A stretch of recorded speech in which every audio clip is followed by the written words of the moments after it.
Okay, it is 7 p.m. and we are back in open session for the special board meeting. It is Wednesday, August 7th. We need to say the Pledge of Allegiance. I pledge allegiance to the flag of the United States of America and to the republic for which it stands, one nation, under God, indivisible, with liberty and justice for all. Okay. Next is comments and suggestions from the public. Does anybody wish to address the board tonight? Nobody signed up? Okay. We can move on to our action items. So the first item is to, Ron, you want to explain it? Approve that there were no changes to the tentative budget that was presented? Correct. Okay. All right, so can I get a motion to approve the final budget presentation and that there were no recommendations for changes to the tentative budget? So moved. Second. Any discussions? If not, can we have a roll call, please? Johnson. Aye. Sager. Aye. Chesney. Discussion items. You want it? Too late. So I abstain. Zach. Aye. Eddie. Aye. All right, motion passes. So now we need to open the public hearing for the 24-25 budget. Can I get a motion to open? I move that we open the public hearing at 7:02. Second.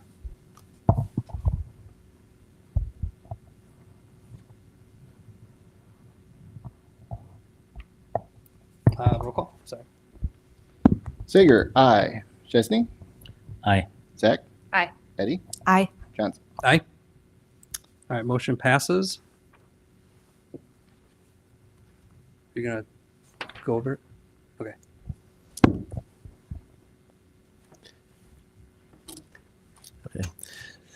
All right. Board of Education, Mr. Ludloff, thank you for having me here for the budget hearing. This is the official time for us to listen to what the district has recommended. Currently, though, I was just making sure that we do know there is a document that we are currently putting together in tandem with the Board of Education. It's a lot more detailed, and we will be sharing that next month or next week, actually. But currently, the board does have access to that, so that we have some sort of guidelines as to how we're going to continue to make sure that we are as transparent as can be. So we can at least go over this information again one more time. There aren't any new updates, but at the same time, it'd be good for us to understand what's happening. So again, the adoption process it's the same. Today, we have to do the official public hearing. It's state law. And then we go and move to adoption on September 11th. Then we'd have to actually submit the budget by this date. Again, we will have a document for next week that will explain not just this, but kind of the history of how our budget has been put together, as well as a look back and a 5-year projection with that detail, which we have already discussed before, but it gives you a bit more in depth for those who'd like to see that, including every account code as well as descriptions so that people understand where our dollars are going. So again, the fund balance right now, our current operating fund balance is at 78.3%. We have to maintain no less than a 50 to 60% range in our operating fund balance. So our budget expenses for all of our expenses this coming year is a little over 152 million. It just makes sure that it helps us with planning. We are doing really healthy, and you'll see more about that shortly. So again, the local revenue sources, state revenue, and then also the federal sources. The federal sources are a bit smaller than they've been in years past. State sources as well because of our CPPRT dollars. So that's a corporate personal property replacement taxes. And then our local, that's the local piece. And our state, we did receive an increase of what we receive is evidence-based funding. We're a Tier 4 district, which means that we are among the most in terms of being property value reliant, and it's due a lot of times, like we talk about anything commercial, what we have here, the tech parks, everything that really helps us. So this year we are at $12,056,978.47 for that evidence-based funding. That's an increase of $6,328.05. The state allocates its majority of its money to the districts who don't have as much, so we are in a good position in that regard. Again, the revenue sources, we are very local based, and then you see the state and federal. I like to state that this is a really important thing to see, because when the time comes when there's a recession or when there's issues with federal or state funding, we don't rely on it as much as other places do. So that's a really big advantage for our district. So again, assumptions and highlights. We receive our 55% of our receipts in 2023 for the tax levy at that time. When we will discuss the levy soon, that levy, we only receive 45% of that in this current year. As of right now, the CPI for December, which is based on our taxes, will be based on that, is 3.4%. We also have a major property replacement tax reduction. So in fiscal year 23 was approximately 15.3 million. And right now we're projecting 6.5 million. The big piece of that is because with COVID dollars, there is less of that now to nil. And since that's the case, corporations aren't spending as much money. Residents aren't spending as much money with that as well from people who've received that. And as a result, it's going back to about 6.5 million. Historically, we're at between 4 and 5 mil. So the district, this is nothing new. We still are proud to say that we do not charge school fees, which is great to see compared to other places. And our interest earnings increase from $400,000 2 years ago to a projected $3 million. And that's in due part to us laddering our investments. We've laddered them over 5 years at 5%. Unfortunately, and fortunately, there are a lot of restrictions on how to invest those dollars, but the district has worked hard to make sure that it's not just sitting there, that it is being invested, and it's being invested responsibly so that we do get additional dollars from our fund balance. So the state is 11.2% of revenues. I did mention to you with the $6,328 that we're receiving additional from last year, because again, we're a Tier 4 district and we only receive 0.1% of the new state funding. So that is a good thing and a bad thing, but at the same time, we are very reliant on ourselves. Also, there are other grants that are being prorated, such as transportation, special ed, and regular ed, so that's something for us to keep in mind. And then our revenues, again, 7.87% of our revenues are from feds. ESSER dollars are no longer available. We've already collected on all of that. And our federal revenues are going to be flat until actual dollars are approved. We can't make an assumption until things go through. So our revenue sources over time, as you see from fiscal year 19 to 23, we are more locally reliant. Granted, it's 2%, but 2% is a lot of money for $150 million to spend. So that's why we look out for our tax base. We make sure our corporations are following through. And our state sources, as you've seen there, that's 3% of a decrease. And then you see the federal source is a slight increase as of last year. Going back to highlighting why we are so reliant on our local funding, our residential EAV percentage back in FY22 is at 41% of what we received, whereas commercial industrial is 59%. The Cook County average is more of a flip. They receive more from the residential homes, so residents actually receive more of a hit, if you will. The tech park and other industrial areas, commercial areas, are very, very important for our district, and they do a great job with actually supplementing our students. Expense categories, we did go over this before, but the salaries, benefits, purchase services, everything that we look in, and what we'll talk about when we go into that detailed book that we're working on right now, is pertaining to the contracts that have been discussed over time, not just with employment, but also with our vendors. And we'd like to make sure that we put that in perspective when we look at what we need. Our benefits as well, you'll see that the PPO versus the HMO, there's a big difference this year, but you know what, we've really taken a good care of how keeping our prices low with that. Purchase services as well, and our supplies are primarily going towards the kids. So it's hard to debate that it's a very important thing to spend. Our expense categories, we actually we spend 52.6% of this budget on salaries and 15% on benefits, but it's because if you look at purchase services and equipment, that's the big piece. We do rely on construction. We are doing that right now with Brentwood, and at the same time, we are doing it without taking out a bond.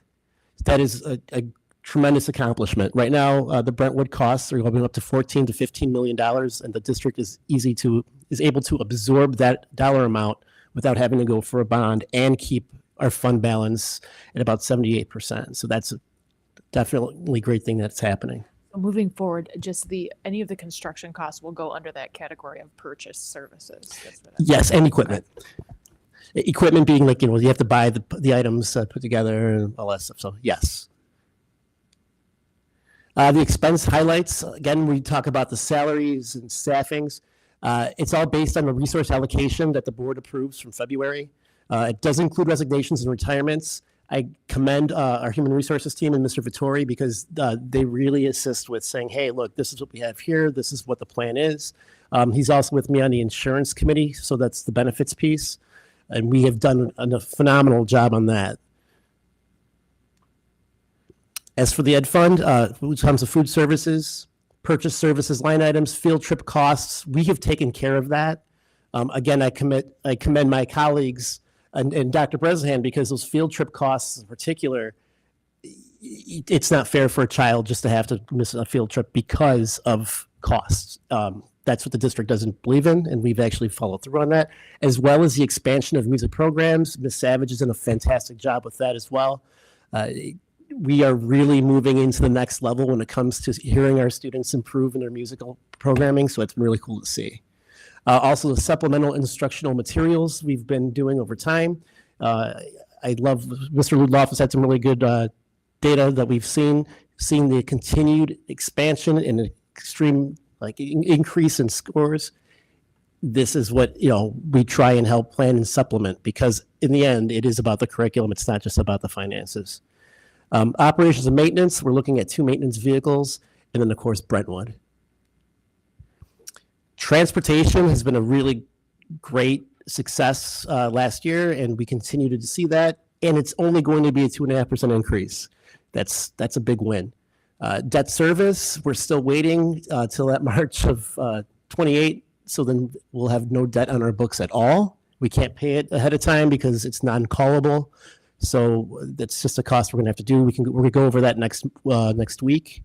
And then our IMRF rate, we've just seen that it's actually is in a decrease. That all depends on a lot of the district related staffing. Capital projects funds, it's the Brentwood addition as well as the ELC HVAC system, which we've been discussing over time. And then here's the bond payments. It's a really quick snapshot. You can see, again, I have March of 28 on my calendar. So, the alarm will go off on March 1st and I'll be very, very happy.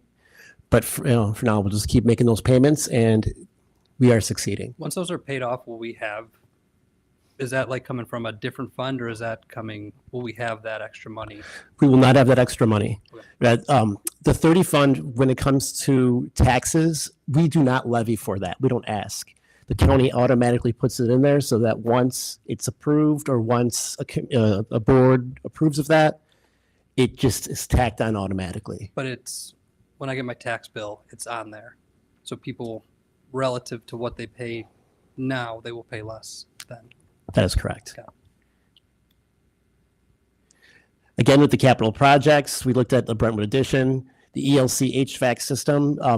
We're talking about next week and not to exceed $5.1 million, including tax credits.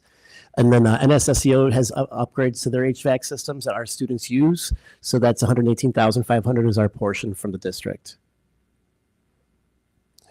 I must also note the Brentwood Edition and the ELC, they could potentially be over the next 2 fiscal years. We are just budgeting conservatively so that we know we have the money. And if we need to do what we have to do ahead of time to make things happen, we got it. So if you look at the notable beginning fund balances, again, ed funds at 62.5%, O&M's at 93.5%, which is relatively high. Transportation's over 100%, and that will be spent down, especially with the state prorating, which they have to do. And then IMRF and Social Security, 141%. However, we are spending that down after this because we're going to reallocate those dollars more towards the ed fund. As for the other operating funds here, that's what you'll see. Transportation, that's we're going to spend 2.5 more than what we'll take in. However, it's a combination of, that's why we have that money there. The ed fund is at 3.3 million of an addition, and the O&M we're going to be spending a little less than $500,000 over. But overall, our operating fund balance, we're still a balanced budget, $285,558 in operating. That's what the state cares about to give us our awards and our accolades, and the district will continue to do that.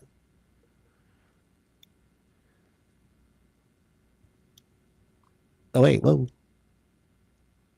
Oh, I think that, okay, there's non-operating funds. There we go. So debt service, that's what the county does. That's not anything we levy on. That's the $5 million that you will see disappear in fiscal year 28.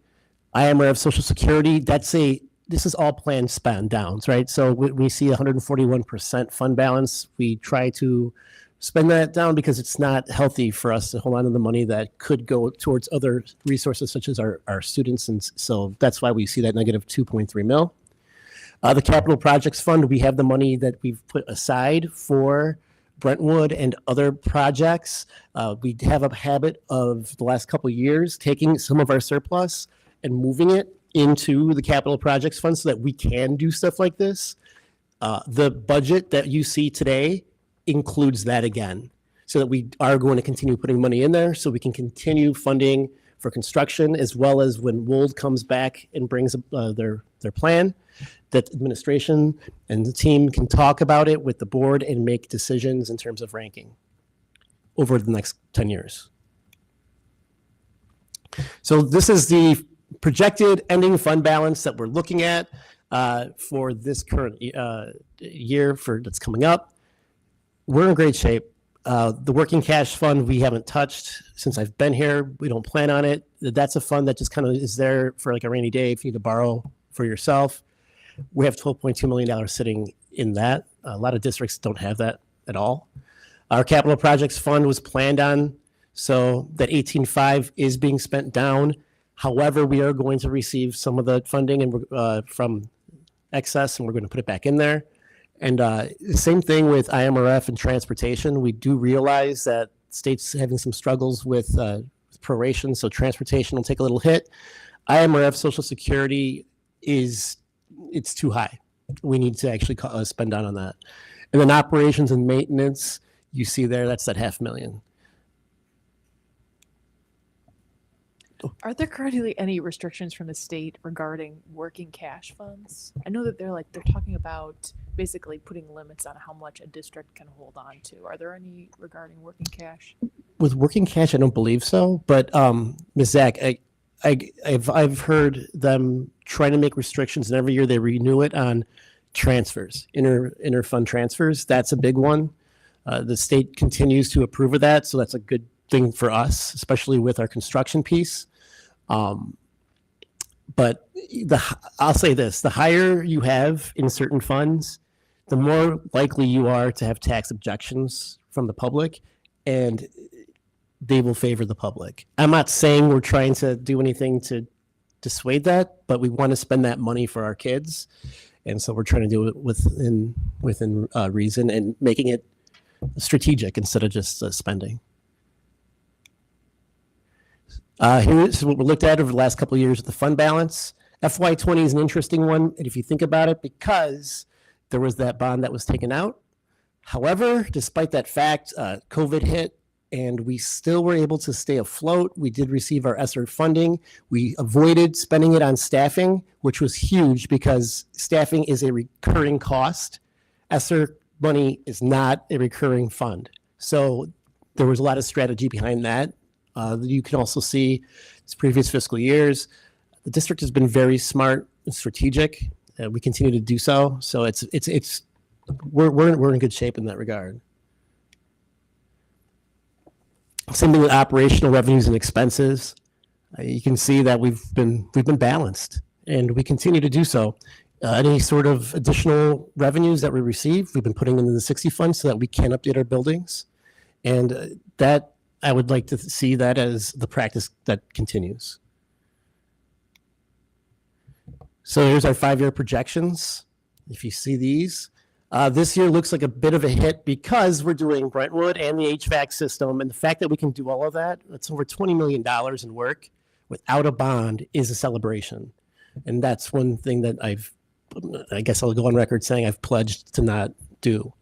The next couple of years, as you see here, we continue to be balanced as a whole, not just in operating, the other funds as well. And we plan on moving those fund dollars to the 60 fund for capital projects so that we can continue to do success with the environment of our schools, with our kids, with Wold.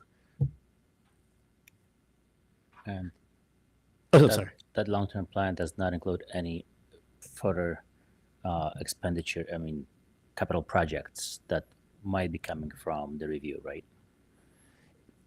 Yes and no.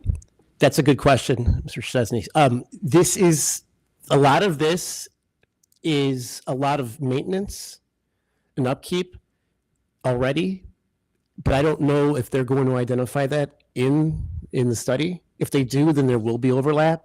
So that will be something for us to keep an eye on. That's a good point. So this does include what is our current 10-year plan for facilities maintenance. It's just that may overlap with some of the stuff we're doing in the future. That is correct. Okay. Again, we're in good shape. It's pretty cool to see. And then our 5-year projection for our fund balance. If we were not to do any crazy projects, we're at 107 million by FY29. Honestly, we do have room, but it's got to be strategic. We have to think it through. And that's one thing I would like to see us work on with the Wold study as a board and administration so that we can continue to move positive and make our facilities even more world-class,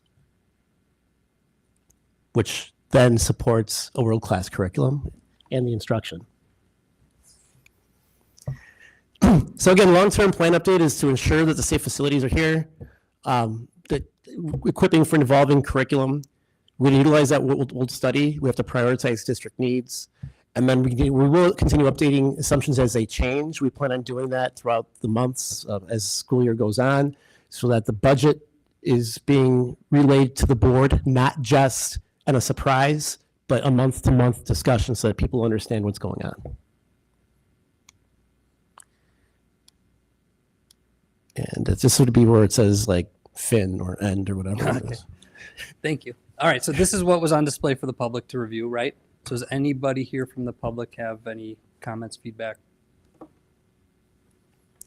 Okay, if not, I owe Mr. Chesney some time. Sorry for before you had a question about. Fortunately, that was answered during the presentation. Okay, and then so moving forward, if somebody's watching this or sees this and it thinks it's too late, so next week is our regular board meeting. Prior to that, we're gonna have a committee meeting where Ron and his team have developed like a more Robust. presentation of this. So that's where we can review that, give any comments that we have, and then that will get finalized for September, where we would vote on and adopt the budget. And thank you, Mr. Johnson. I would like to add too, the board does have access to this now. I did send it out, and it is it's a work in progress. And I'd like to thank my team for helping me out here because they've helped me edit it and look through things and question and have Yeah. comments. So over the next week, if you have time to take a look at it. And if you have anything that you want to see before we can vote in September, that'll be the time to bring it up. And I just want to comment, Ron, appreciate the fact that work in progress is being shared. So as we iterate and update and increase, it's easier for us to follow versus one big dump at the very end of the race, because it's a marathon, right? To get it done. When that happens for the board, it is beyond the race to try and review it. Having that time, even though we know that there's going to be changes and updates and improvements, having the access is great. I very much appreciate it. No, absolutely. Thank you. Any other questions, comments? All right. If not, we just need a vote to close the public hearing. If I can get a motion. I'll make the motion that we close the public hearing at 7:26. Second, Any discussion? Lucas? Good. All right. Roll call, please. All right. Sager, aye. Chesney? aye. Zach? Aye. Eddie? Aye. Johnson? All right. That is that. We do not have another closed session, so I just need a motion to adjourn. I'd like to make a motion to adjourn. And I will second. Sorry. 7:26. All right. Roll call. Chesney? Aye. Zach? Aye. Eddie? Aye. Johnson? Aye. Sager? Aye. All right. Meeting adjourned.